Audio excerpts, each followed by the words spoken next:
Lúthien Tinúviel's story begins in a world far older than the one we know. It was a time when the world was still young, shaped by powers beyond understanding, and where beings of immense beauty and grace walked the earth. Lúthien was born from the love between two of these beings, her mother, Melian, a Maya, and her father, Thingol, an elven king. Her very existence was unlike any other, the child of a celestial being and one of the firstborn of Middle-earth, a living symbol of two worlds coming together. Melian was no ordinary Maya. She had come from the Undying Lands, from the place where the Vala and Maer dwelt, beings that helped shape the world before it was even formed. Maer were spirits of incredible power, with the ability to influence nature itself. While many of them served the great Vala, tending to the world's forests, waters, and skies, Melian was drawn to Middle-earth in a way others were not. Her beauty was unmatched, her presence radiating a serene grace that could calm even the most restless of hearts. Her voice was like the wind through the trees, soft and pure, yet filled with untold strength. She wandered through the forests of Middle-earth, her spirit so deeply intertwined with nature that flowers bloomed where she stepped, and birds sang songs of joy at her passing. It was in one of these forests, in the shadowy glades of Nan Elmoth, that she first met Thingol. He was not a simple elf, but the proud king of Doriath, one of the most powerful elven realms in Beleriand. Tall and majestic, with hair like the darkest night and eyes filled with wisdom, Thingol was a leader beloved by his people, wise in counsel and strong in battle. But for all his strength and wisdom, Thingol's life changed forever the moment he laid eyes on Melian. The world seemed to pause when they met. The trees stood still, the winds quieted, and in that moment, nothing else mattered. He saw in her something more than just beauty, a light that was both gentle and fierce, a presence that stirred his heart in ways he could never have imagined. Thingol was captivated, unable to move, as if time itself had slowed to witness this meeting. Melian, too, saw something in Thingol that called to her, and though she had walked the lands of the gods and seen wonders beyond measure, it was in this elven king that she found something even more precious. She sang to him, her voice weaving a spell that bound their hearts together. And so, under the ancient trees of Nan Elmoth, they fell in love, a love that transcended the boundaries of their very natures. Their union was unlike anything Middle-earth had seen before. It was not just a joining of two people, but a blending of the immortal power of the Maer and the timeless grace of the elves. Together, they returned to Thingol's kingdom, where they ruled as king and queen, their bond so strong that it shaped the fate of their land. With Melian at his side, Thingol's realm of Doriath became a place of magic and protection. A great wall of shadow, known as the Girdle of Melian, encircled their land, keeping it safe from the darkness that crept across Middle-earth. No enemy could enter without her will, and within Doriath there was peace and prosperity unlike anywhere else. From this union of stars and flame came a child, Lúthien. Her birth was a marvel, as if the stars themselves had gathered to witness it. She was not only the daughter of an elven king and a Maya queen, but she was something entirely new, a blend of two great powers. Her heritage was a balance of the earthbound and the celestial, the eternal wisdom of the Maer and the enduring spirit of the elves. Even as a child, Lúthien was unlike anyone else. Her beauty was so striking that words could barely describe it. Her hair was like the night sky, dark yet shimmering with the light of stars. Her eyes held the depth of the forest, reflecting the wisdom of her mother and the strength of her father. But it was not just her appearance that made her remarkable. From the moment she was born, she was filled with an otherworldly grace, moving through the world with the lightness of a breeze, and her laughter could make flowers bloom. In the forests of Doriath, Lúthien would dance among the trees, her movements so fluid that it was said even the leaves would stop to watch. Birds would sing at her approach, and all the creatures of the woods were drawn to her, for she carried within her the power of both the natural world and the mystical forces beyond. But it was her voice, her song, that set her apart. Her voice was magic, not the harsh magic of spells and power, but a pure magic born of love and light. When she sang, the world itself seemed to listen. Her songs could soothe the fiercest storm or lift the hearts of those burdened by sorrow. Though she was a princess, raised in the halls of Menegroth, surrounded by her father's people and the wealth of a kingdom, Lúthien was never bound by the walls of a palace. She was a creature of the forest, as wild and free as the wind, yet her heart was gentle, filled with compassion and kindness. Her presence was a reminder of the peace that had once existed in the world, a peace that was now threatened by the growing darkness beyond the borders of Doriath. To her parents, Lúthien was more than just their daughter. She was the living embodiment of their love, the blending of two worlds that were never meant to meet. Through her, the power of the mayor touched the mortal lands, and the wisdom of the elves reached beyond the stars. Lúthien's birth was a moment of hope, a sign that even in a world filled with strife and shadow, there could still be beauty and light. Her early years in Doriath were filled with joy, untouched by the sorrow that would later come to her. In the safety of her father's kingdom, protected by her mother's magic, Lúthien grew into a figure of legend, beloved by her people and admired by all who saw her. She was a princess unlike any other, not content to sit on a throne but instead dancing beneath the stars, her song a reminder that there was still light in the world, even when all seemed lost. But Lúthien was not destined to remain in the peaceful glades of Doriath forever. Her story, like her birth, was extraordinary, and it would take her far beyond the borders of her father's kingdom, into the heart of darkness itself. Yet, no matter where her path would lead, the light of her heritage, the flame of her mother's power, and the strength of her father's people would always guide her. Lúthien Tinúviel was unlike any being in Middle-earth. Her beauty, her grace, and the power she carried within her were more than just physical, they seemed to flow from the very essence of the world itself. From the moment she was born, it was clear that she was touched by something beyond the ordinary. Her hair shimmered like silver in the moonlight, and her eyes sparkled with a light that seemed to hold the stars within them. Her presence was not simply felt, it was experienced, as if the air itself became softer when she was near. They called her Tinúviel, which means nightingale. The name was not just for her voice, though it was as pure and melodic as the bird she was named after. It was also for the way she seemed to belong to the twilight, that magical time between day and night when the world is hushed and full of wonder. Like a nightingale, she moved quietly, almost unseen, yet the effect she left on those who saw her was unforgettable. There was something otherworldly about her, something that made her not just an elf, not just the daughter of a king and a Maya, but a bridge between the mortal and immortal, the earth and the stars. Her connection to nature was as natural as breathing. The trees seemed to bend toward her when she walked through the forest, and the flowers bloomed brighter at her touch.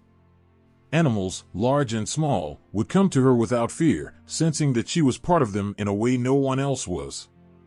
In the forest of Neldoreth, where she often wandered, the air was always fresher, the birds sang a little sweeter. It was as if nature itself recognized her as its own, a child of both light and life. But Lúthien's most remarkable gift was her voice. When she sang, it was not merely music, it was magic. Her song could weave spells more powerful than any incantation, yet it did so without force. It was a gentle, irresistible magic, like the pull of a tide or the rising of the sun. It was said that no one who heard her could resist her, not even the greatest of evildoers. Her voice had the power to lift the darkest hearts and soothe the most restless of souls. In Middle-earth, where many forms of magic existed, Lúthien's power stood apart. It was not the harsh magic of the sorcerers or the destructive power of the dark forces. Hers was a magic born of beauty, of love, and of the deep connection she had with the natural world. She did not need to raise a hand or summon great forces to cast her spells. It was her voice, her music, and her presence that worked miracles. It was said that when she sang, the stars would shine brighter, the winds would calm, and even the most chaotic elements of the world would find peace. Her song was the voice of hope, and it carried with it the power of light in the darkest of places.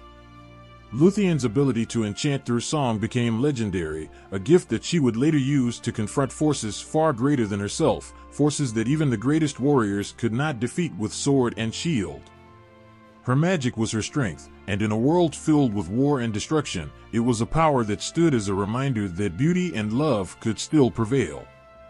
In Doriath, her father's kingdom, Lúthien was more than just a princess. She was a symbol of peace and prosperity, the heart of the land itself. The people adored her, not just for her beauty but for the kindness she showed to everyone.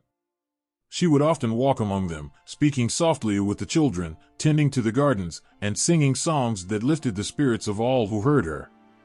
To the people of Doriath, Lúthien was a living reminder of the harmony that their land held, a harmony that seemed to flow from her very being. Her presence brought light wherever she went. But that light was not just a reflection of her mother's Maya heritage, it was something more. There was a deeper connection, one that tied her to the very beginning of the world. In her beauty, in her power, there was a whisper of the two trees of Valinor, the trees that had once filled the world with light before they were destroyed. Lúthien's grace and radiance were said to echo the light of those trees, as if some of their lost glory lived on in her. The two trees, Telperion and Laurelin, had been the source of all light in the ancient world, and their destruction marked the beginning of the long struggle against darkness. Yet in Lúthien, there seemed to be a remnant of that light, a reminder that even though the trees were gone, their beauty had not been lost forever. It lived on in her, shining through her hair, her eyes, her voice. She was the embodiment of that lost light, the last vestige of a time when the world was whole and unbroken. The name Tinúviel, the nightingale, was perfect for her because it reflected not only her delicate beauty but also her hidden strength. A nightingale's song is soft, but it can fill the silence of the darkest night, carrying far beyond what one would expect from such a small bird. Lúthien was like that. She appeared delicate, her beauty so ethereal that one might mistake her for fragile, but within her was a power that could move mountains and challenge the very forces of darkness. Her song could reach the hearts of even the most hardened beings, bringing light to places where none had existed before. To call her mortal or immortal would be to miss the point. Lúthien was both, and yet neither. She was something entirely new. Her mother, Melian, had come from the Undying Lands, a being beyond time, while her father, Thingol, was one of the firstborn elves, bound to the world but destined to live as long as it endured. Lúthien's spirit carried both the weight of immortality and the fragility of life. She stood between two worlds, yet belonged fully to neither. This dual nature was what made her so powerful and so vulnerable. She understood the timelessness of her mother's world, but also the fleeting beauty of the mortal one. This gave her a unique understanding of both life and love, a depth of feeling that few others could comprehend. It was this understanding that would shape her choices and define her legacy, but for now, in the peace of Doriath, she was the shining heart of the world, a light that could not be dimmed. Lúthien Tinúviel was not just a princess, nor just an enchantress. She was the living song of Middle-earth, a voice that would echo through the ages, a beacon of hope in a world where hope was often hard to find. And though she would face trials that would test her strength, her beauty and her song would remain, a reminder of the light that can never be extinguished, no matter how dark the world may become. It was a night unlike any other when Beren first laid eyes on Lúthien. He wandered, weary and broken, through the woods of Doriath, a land forbidden to men. The shadows of his past clung to him, the weight of his suffering heavy on his shoulders. But then, in a moment of purest grace, he saw her. Beneath the soft light of the stars, Lúthien danced, her hair flowing like a river of silver, her feet barely touching the ground. The world around her seemed to hold its breath. Time itself slowed, and all the pain, all the fear, melted away. Her song filled the air, so sweet and pure that it felt like the voice of the world itself. It wrapped around Beren, lifting the darkness from his heart, filling him with a light he had never known. In that instant, he knew. He knew that he loved her, with a love so deep, so fierce, that it could not be undone. And she, sensing the strength of his spirit, was drawn to him too. Though their paths should never have crossed, something bound them together, something stronger than fate, stronger than any force in Middle-earth. But theirs was not a simple love. It was a love that would face trials and suffering, a love that would stand against the greatest darkness in the world.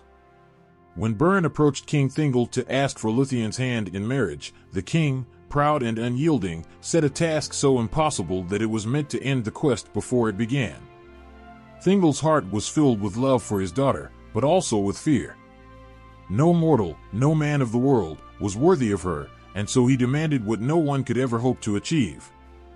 Beren was to retrieve one of the Silmarils, the precious jewels, from the very crown of Morgoth, the Dark Enemy. It was a death sentence. No one had ever dared approach Morgoth, let alone steal from him. The Silmarils, those glowing jewels, held a light older than the sun and the moon, and they were guarded with a terror so great that even the bravest souls trembled at the thought of facing it. Morgoth was no ordinary foe. He was a force of evil so ancient, so vast, that it seemed absurd to even attempt to defy him. Yet, Beren did not flinch. He loved Lúthien, and for her, he would face even the darkest of powers. He accepted the challenge, knowing that the road ahead would be filled with peril and pain. But what he did not expect was that Lúthien herself would refuse to let him go alone. Defying her father's will, she chose to follow Beren. She could not sit idle in Doriath while the man she loved faced death. Her love for him was as strong as his for her, and she would not let the world or her father's wishes keep them apart. Together, they embarked on a journey that no one believed they could survive. Lúthien, the princess who had once been known for her beauty and her song, transformed into a warrior of heart and spirit. She was not simply following Beren, she was fighting alongside him.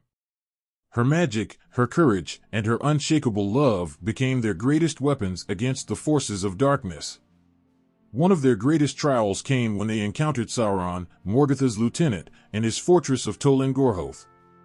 The tower was a place of nightmares, a dark pit where hope seemed lost. Sauron was a master of deception and fear, and he held the tower with an iron grip. But Lúthien, with her voice and her magic, stood against him. She sang, her voice cutting through the shadows, and in that moment, she was more than just a princess or an enchantress, she was a force of light, an echo of the beauty of the two trees of Valinor. Her power was so great that Sauron himself was forced to submit, his strength crumbling before her. With Sauron defeated, Lúthien and Beren pressed on, their love and their courage the only things keeping them moving forward. They journeyed to the darkest depths of Angband, where Morgoth himself dwelt, and where the Silmarils were locked within his iron crown.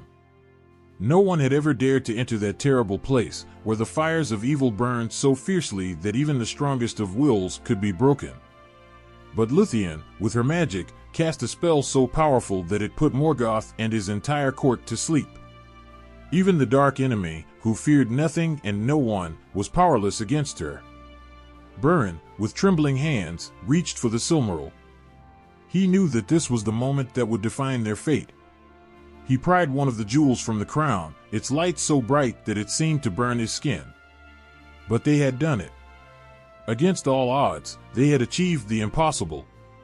They had taken a Silmaril from the crown of Morgoth, a feat no one had ever believed could be done. Yet, even in their moment of victory, fate was cruel. As they fled from Angband, they were set upon by a great wolf, Carcharoth, the guardian of Morgoth's realm. In a final act of bravery, Beren stood between the beast and Lúthien, but in doing so, he was mortally wounded. The Silmaril was swallowed by the wolf, and Beren lay dying, the light of the jewel now lost within the belly of the beast. Lúthien's heart broke in that moment. She had faced death and darkness for the man she loved, but now, even after all they had overcome, Beren was slipping away from her. She held him in her arms, her voice trembling with sorrow as she sang to him one last time. Her song, once filled with the light of the stars, was now filled with grief. She could not stop the tide of death that claimed him, and Beren, her love, was lost to her. Yet even death could not truly part them. Lúthien, with a love so strong that it defied the very fabric of the world, would not let him go. Their love had transcended the boundaries of life and death, and it was a love that would echo far beyond the circles of the world. Lúthien stood alone, her heart shattered into pieces too small to ever be made whole again. Beren was gone, his life stolen by death's cruel hand. All the light and beauty that had once filled her world was now clouded by the suffocating weight of grief. The forest where they had danced together felt empty, the very air around her seemed cold. Nothing could fill the void left by Beren's absence. She could not bear to live in a world without him, where her heart ached with every breath. But Lúthien was not one to surrender to despair.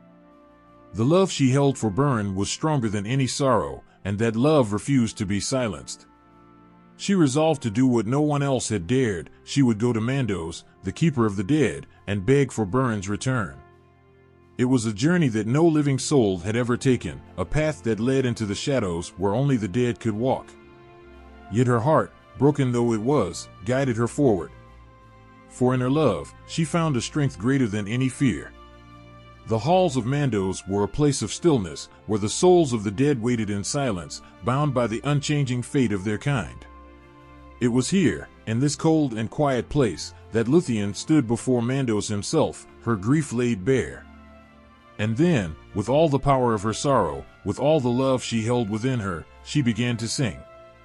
Her voice, though fragile with grief, carried the weight of all her pain, all her longing. It was a song that spoke not only of her love for Beren, but of the beauty of life, the fragility of happiness, and the cruel finality of death.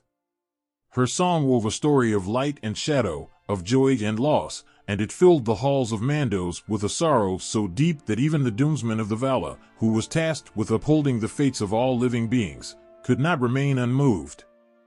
Mandos, who had seen the death of countless souls, who had held firm to the unbreakable laws of life and death, was softened by Lúthien's song. For the first time, he saw not just another soul, but a love so pure, so powerful, that it defied the very order of the world. Her grief touched something within him, something that even the sternest of laws could not ignore. And so, Mandos did what had never been done before. He offered her a choice.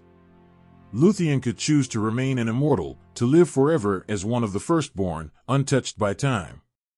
She could return to her father's kingdom, where the beauty of the elves endured, where sorrow was distant and death did not hold sway.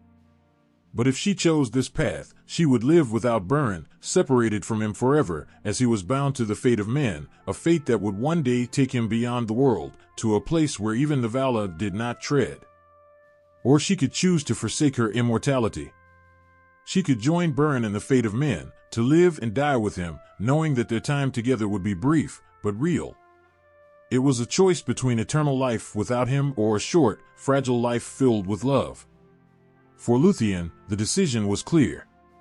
Though immortality promised an existence untouched by pain or loss, it was a life without Beren. And that was no life at all. What was the point of living forever if the one she loved could not share it with her? What was the meaning of endless years, when each day would be filled with the aching emptiness of his absence? Lúthien knew that true life, real life, was not measured by time, but by the love that filled it. And so, she chose mortality. She chose to forsake the eternal peace of the elves for the brief, precious moments of life with Beren. In that choice, Lúthien became something more than just an elf, more than the daughter of a Maya and an elven king. She became the embodiment of love's power over death. Her sacrifice was not one of despair or resignation, but of hope and courage. She defied the natural order of the world, not for power or glory, but for love. She understood that the greatest gift was not the endlessness of life, but the chance to live fully, even if only for a little while, with the one she loved. This choice, this act of forsaking immortality for love, resonated throughout the history of Middle-earth. It set a precedent, a beacon of hope for all who followed. For in Lúthien's sacrifice, there was a reminder that even in a world filled with darkness and death, love could still triumph. It was a reminder that death, though inevitable, was not the end. There was something beyond it, something greater, something worth fighting for.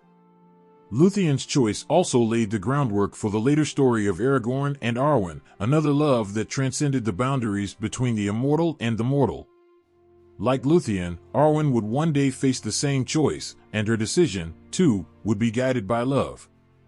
The echoes of Lúthien's sacrifice would ripple through the ages, a reminder that the power of love could bend even the most unyielding of fates. In choosing mortality, Lúthien embraced the fragility of life, knowing that every moment with Beren was worth more than all the years of eternity without him. She chose the dance of fate over the stillness of immortality, and in that choice, she became immortal in a way that no elf or Maya could ever be. Her story, their story, would be remembered for all time, not because it was long, but because it was true. Lúthien's love for Beren was a light that would never fade, a flame that would burn forever, beyond the circles of the world. In the quiet, hidden land of Tolkien, far from the wars and sorrows of the world, Lúthien and Beren lived the life they had fought so hard to claim. It was a life woven with peace, filled with the soft rhythms of days unburdened by the shadow of doom. Their love, once marked by danger and darkness, now bloomed in the serenity of the forests and rivers that surrounded them. For a time, it was as if they had stepped beyond the troubles of Middle-earth, into a space that was theirs alone. Here, they were not legends, not the heroes of a tale, but simply two souls who had defied death itself for the chance to be together. Their days in Tol Galen were brief by the measure of the elves, but to Lúthien and Beren, every moment was infinite. They had both been given back what so few could ever hope for, a second chance at life, a gift more precious than any crown or silmaril. They walked through the woods, hand in hand, their hearts lighter than they had ever been, their love deepened by all they had endured. And in that peaceful valley, away from the world's eyes, they became parents. They raised a son, Dior, who would carry their legacy forward, though they knew all too well that the world beyond their haven would soon call upon their line. Lúthien's decision to forsake immortality had set into motion a line of descendants that would shape the fate of Middle-earth. From her union with Beren came the line of the half-elven, a line that would bridge the divide between elves and men. Dior, their son, would inherit both the grace of the elves and the destiny of men. Through him, the blood of Lúthien would pass to Elwing, and then to Elrond, who would become one of the greatest figures in the history of Middle-earth. It was a lineage blessed with both wisdom and the weight of choice, each generation faced with the same question that Lúthien had once answered, to embrace immortality or to walk the path of men.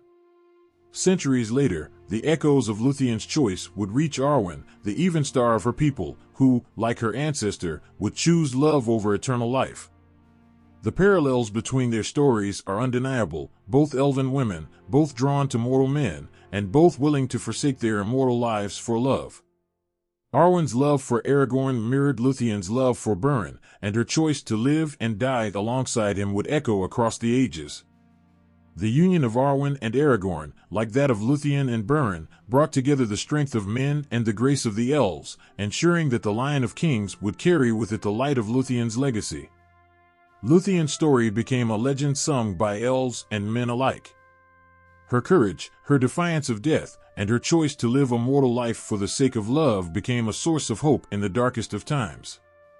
Elves, who seldom embraced the idea of mortality, found in Lúthien's story a reminder that even in death, there was beauty, and in love, there was a power that could transcend even the mightiest of forces. Men, too, looked to her, for in her they saw that the fleeting nature of their lives did not make them lesser, but rather, imbued their time with a greater sense of purpose. The light of Lúthien did not fade after her passing. Her beauty and her spirit were forever tied to the evening star, and in the sky, she remains a symbol of hope for those who gaze upon it. For the elves, she became a reminder that even the most timeless among them could choose a path of love and sacrifice. For men, she was a figure of inspiration, one who saw the gift in their mortality, who understood that to live fully, even for a short time, was worth more than an eternity without love. Lúthien's influence stretched beyond her immediate descendants. She inspired countless tales of bravery and love, and her story was whispered in the hearts of those who faced their own trials. Whenever a choice was made out of love, whenever someone stood against the darkness with nothing but hope, Lúthien's spirit was there. Her song, once sung to Mandos, still echoes in the world, reminding all that love can bend even the harshest of fates. Her legacy culminated not just in the story of Arwen and Aragorn, but in the very fate of Middle-earth itself. Through her bloodline, the power and wisdom of both the elves and men were united, and through that union, the world was forever changed. It was not only the battles and the deeds of kings that shaped the future, but the quiet strength of a love that refused to be broken by time or death. Lúthien's light, passed down through generations, became the beacon that guided the world through its darkest hours. Even in death, Lúthien's choice to forsake immortality did not diminish her. She lived on in the stars, her light visible to all who looked up in wonder. The nightingale, the bird whose song had once been hers, still sang in the forests, a symbol of her grace and strength. And in the hearts of all who remembered her, Lúthien lived, a flame that could never be extinguished. Her legacy was more than just her descendants, more than the tales told by elves and men. It was a reminder that love, when true, could conquer death, that even the most fragile life, lived fully, was more powerful than endless years spent in the absence of love. And in that, Lúthien Tinúviel became not just a story, but an enduring truth, a light that would shine forever.